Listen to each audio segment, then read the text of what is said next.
Hey everyone, it's John, and I wanted to give you my thoughts on this Samsung. This is a 34-inch, extremely wide monitor. They call it an ultra-wide monitor. And we'll go over all the features of this. First and foremost, I got this for just working from home, and this thing is absolutely massive.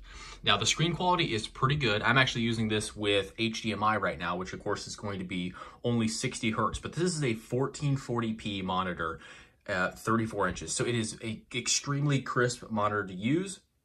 And let's go over some of the settings. Now, this is, if you use a DisplayPort, this does have DisplayPort, and this will get you 100 hertz. And so this is definitely not going to be a slouch if you are wanting to use this for a gaming monitor. So I just want to point that out. But in my context here, I'm going to be using it for just working from home and networking. So let me show you here the control panel. It's got a button in the middle and then 4 buttons surrounding it. It's not the best little joystick control that I've ever used, but it's certainly not the worst. It works far better than those ones that just have like the 4 different buttons.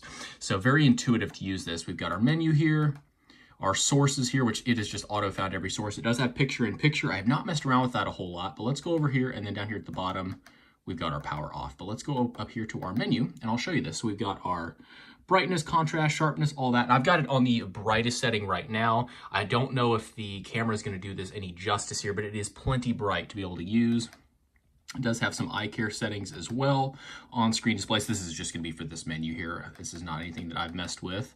But if we go into the picture here, you can see we just use these 4 little buttons. If we did want to adjust the brightness, you can press it, and then you go back and forth here to adjust that. So pretty intuitive to use, which is good. I'll go back up to 100 here.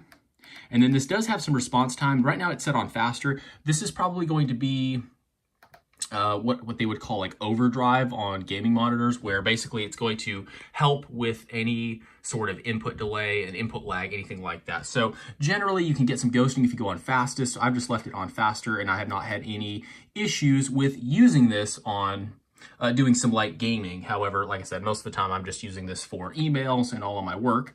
And then here you can do your screen ratio, which of course I want this on wide because that's the whole reason I got it. But that's a quick overview on this. You are going to have HDMI if you're plugging it into a laptop like I'm doing. You are going to have DisplayPort, so you can use this for gaming. Overall, this takes care of a multi-monitor setup because you just don't need multiple monitors. You can just put multiple different windows on this one monitor and be done with it. And it also gets rid of the border between, your monitors. This is the old monitor that I was using, and as you can see here, just a huge difference. And this is not a small monitor. This is a 24-inch monitor, so pretty standard.